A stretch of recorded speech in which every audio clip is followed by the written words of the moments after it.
नमस्कार दोस्तों।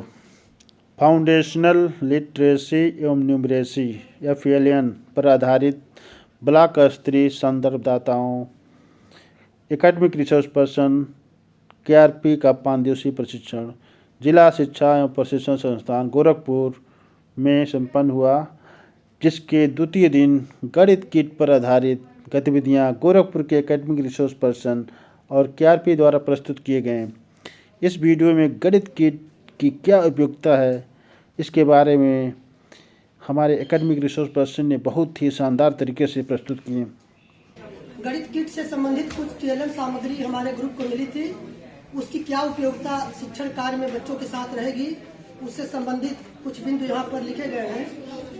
सबसे पहले चीज तो किसी भी हम सहायक शिक्षण सामग्री को यदि हम कक्षा कक्ष में उपयोग करते हैं, प्रयोग करते हैं, तो बच्चे ऑलरेडी बहुत आसानी से हमारी ओर इंटरेक्ट होते हैं और उनको लगता है कि कुछ नया आज हमको बताया जाएगा और वह रुचि लेकर हमारे साथ जुड़ते हैं। तो जो सामग्री हमको मिली, प्राप्त गणितीय सहायक सामग्री से बच्चे अपनी रुचि के अनुसार विभिन्न आकृति बनाने का प्रयास करेंगे। जैसे ये सामग्रियां हैं, ये आपस में चिपक जा रही हैं, तो बच्चों के अंदर एक अंदर से आएगा कि इसके क्या उपयोग करें, क्या हम बनाना, इधर उधर कुछ करेंगे। तो खेल खेल में वो कुछ नई चीजें, आकृतियों को बनाने का प्रयास करेंगे। विभिन्न प्रकार की ठोस सामग्रियों के मूर्त रूप को छूकर, देखकर, अनुभव प्राप्त कर उसके विभिन्न गुणों के बारे में जानकारी प्राप्त करा सकेंगे। हम इन चीजों के माध्यम से थ्री डायमेंशन जो ठोस सामग्रियां हैं उसके बारे में बच्चों को अनुभव आसानी से दे सकते हैं। अगला चीज है पासा भी था सर। ये 3 पासे थे हमारी किट में। ये लूडो वाला जो डाइस है 1 से लेकर के 6 तक इसमें है। 1 से लेकर के 0 से लेकर के 5 तक के नंबर इसमें बने हुए हैं। इस पे गणित की कुछ संक्रिया जोड़ और घटाना केवल दिया गया है और हमारे प्रेरणा लक्ष्य में 1 से 3 तक के बच्चों के लिए हमको लगता है जोड़ घटाने तक ही है। तो इस पे जो है आपका ये ऋण का चिन्ह है। ऋण को अंग्रेजी में सब्ट्रैक्ट कहते हैं, लिखा हुआ है। हिंदी में घटा कहते हैं, वो भी लिखा हुआ है। धन का चिन्ह बना हुआ है, इंग्लिश में प्लस कहते हैं। ऐड लिखा हुआ है और अंग्रेजी में ऐड लिखा हुआ है और जोड़ने को मिलाना मतलब जमा करना ये लिखा हुआ है। इन तीनों पासों की सहायता से एक और रहा होगा सर, तब छोड़ेंगे। एक और है, कोई बात नहीं, एक और पासा है।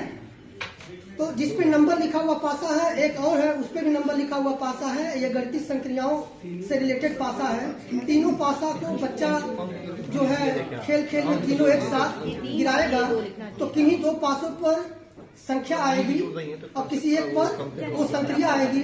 तो बच्चा खेल खेल में आसानी से जोड़ और घटाने की संक्रिया को सीखेंगे और समूह में कार्य करेंगे तो उनके अंदर जोड़ और घटाने की संकल्पना में डेवलपमेंट होगा। पासा के माध्यम से खेल खेल में छोटे बच्चे गणितीय संक्रिया जोड़ घटाने को रुचि लेकर कर पाएंगे।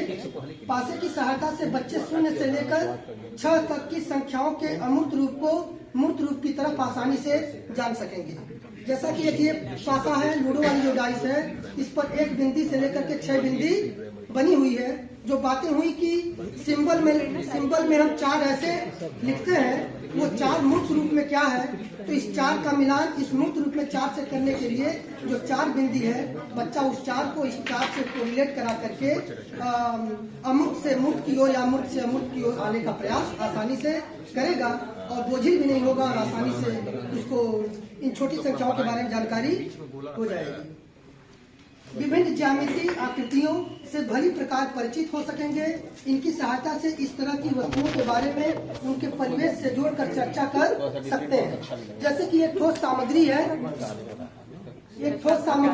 बच्चा यदि पहले से पूर्व से परिचित नहीं है इसको क्या कहते हैं, तो इतना कहा जा सकता है कि आपके घर में रोटी कौन बनाता है। हो सकता है बुआ, दीदी, मम्मी, चाची, कोई भी नाम बच्चा ले सकता है। तो उसके दोनों तरफ जो हत्थे होते हैं पकड़ने वाला, कर लिया था बेटा, उसको यदि काट के अलग कर दिया जाए तो या उसको समझ लिए नहीं है तो यही वाला आकार आपको दिखाई देगा। इसको गणित की भाषा में हम इसको बेलन कहते हैं, और घर में परिवेशी ज्ञान से भी उसको हम बेलना या बेलन ही कहते हैं। अंग्रेजी में इसको सिलेंडर कहते हैं। इस तरह से हम इस ठोस ज्यामिति के बारे में, बेलन के बारे में, और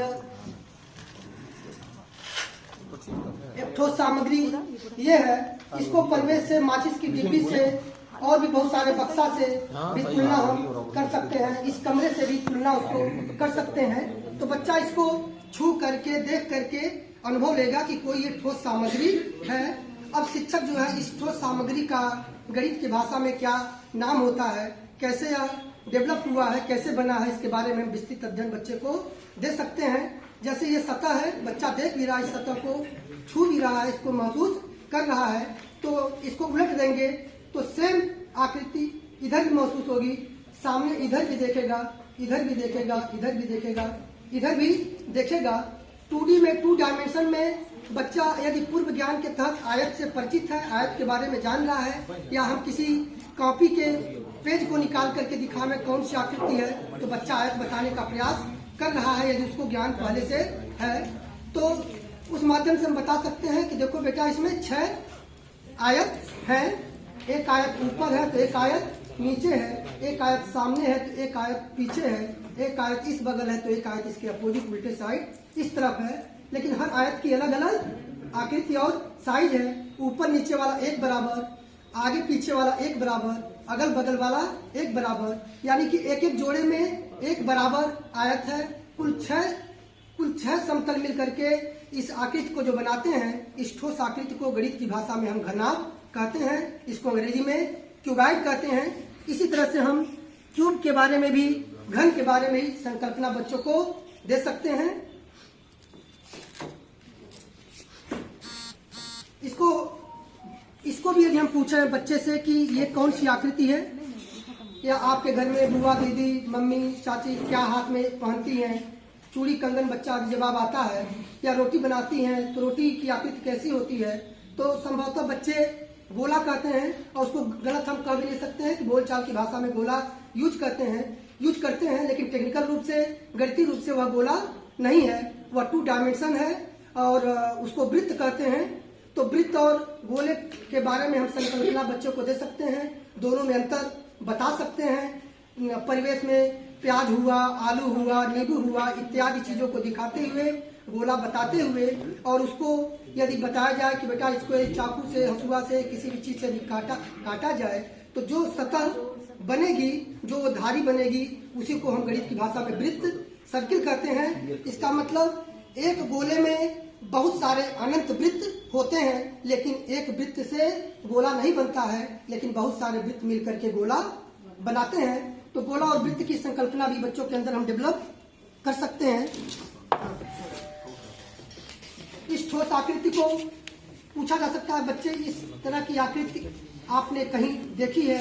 हो सकता है जवाब आ भी जाए देखने में। कुछ बच्चे न भी बतावें, यदि नहीं बताते हैं तो परिवेश से जोड़ते हुए कि बच्चों आप लोग जन्मदिन मनाते हैं तो जो टोपी बच्चे पहनते हैं उसकी आकृति इससे मिलती हुई दिख रही है। इसी आकृति को गणित की भाषा में हम शंकु बोलते हैं और अंग्रेजी में इसको कोन बोलते हैं। इस तरह से बच्चे मूर्त रूप से इन चीजों को आसानी से छू करके, देख करके, अनुभव ले करके ठोस ज्यामितियों के बारे में अध्ययन कर लेते हैं। साथ साथ हम बच्चों को 2 डायमेंशन से क्षेत्रफल के बारे में और 3 डायमेंशन से आयतन के बारे में, यदि 1 से लेके 3 के बच्चों में यदि आयतन रिलेटेड चीजें समस्या हैं, इनसे हम आसानी से उन चीजों के बारे में बता सकते हैं कि जो 2 डायमेंशन होता है उसमें केवल 2 ही दिशा होती है और 3 डायमेंशन में 3 दिशा होता है। जो 2 डायमेंशन होता है वह केवल क्षेत्रफल यानी जो वस्तु जितना जगह घेरती है वही उसका क्षेत्रफल होता है। लेकिन जो 3 डायमेंशन ठोस होती है वह क्षेत्रफल के साथ साथ आयतन भी लेती है। उस आयतन के लिए ही तीसरा डायमेंशन जो हम लेंथ, विड्थ, हाइट, लंबाई, चौड़ाई, ऊंचाई की बात करते हैं तो 3 डायमेंशन में ऊंचाई भी आ जाती है। इस तरह से इन ठोस ज्यामितियों के बारे में बच्चों को हम परिचित करा सकते हैं। इन सहायक सामग्री की सहायता से 2D ज्यामिति की सहायता से 3D से परिचय कराएंगे। इनकी सहायता से क्षेत्रफल व आयतन से परिचित करा पाएंगे। बच्चे आसानी से विभिन्न ठोस सामग्री, घन, घनाभ, शंकु, बेलन, गोला, वृत्त के बारे में आसानी से विस्तार से समझ विकसित कर पाएंगे। और एक चार्ट मिला था, इस चार्ट की सहायता से हम एक अंक की संख्याओं को आसानी से बच्चों को बिना जोड़े बिना किए गतिविधि के माध्यम से आसानी से हम करा सकते हैं। इस चार्ट में कॉलम में 0 से 9 तक है, फिर 1 से 10 तक, फिर 2 से 11 तक, 3 से 12 तक, 3 के बाद 4 आता है, उसके बाद लास्ट तक जो नंबर आएगा 5, उसके बाद 4 के बाद 5 आता है, लास्ट तक ऐसे चार्ट बना हुआ है। बच्चे को यदि हमको बताना है केवल एक अंक की नहीं, सॉरी, एक अंक की 2 अंक की संख्या में हम नहीं, एक अंक अधिकतम हम एक अंक की सबसे बड़ी संख्या 9 होती है। 9 में 9 को जोड़ने पर क्या आएगा, हम इसको आसानी से 1 में 1 जोड़ने पर, 2 में 2 जोड़ने पर, ऐसे 3 में 3, 4 में 4 आदि के बारे में बता सकते हैं। ये हमारी क्षैतिज रेखा है, ये ऊर्ध्वाधर रेखा है। ऊर्ध्वाधर रेखा पर यह 1 लिखा है, क्षैतिज रेखा पर यह 1 लिखा है। और एक उंगली में एक उंगली मिलाते हैं और गिनते हैं 1 और 2 तक हम पहुंचते हैं, तो हम क्षैतिज रूप से आगे बढ़ रहे हैं और ऊर्ध्वाधर नीचे आ रहे हैं। जहां पर चौराहा मिल रहा है, जहां पर यह कटान बिंदु, जहां पर आपस में संगम हो रहा है, वहां पे जो ये संख्या लिख के आई 2, तो 1 और 1 2 होता है। यहाँ बच्चों को रुचि भी आएगा, वह जो है किसी सामग्री के माध्यम से भी जोड़ करेगा और चार्ट के माध्यम से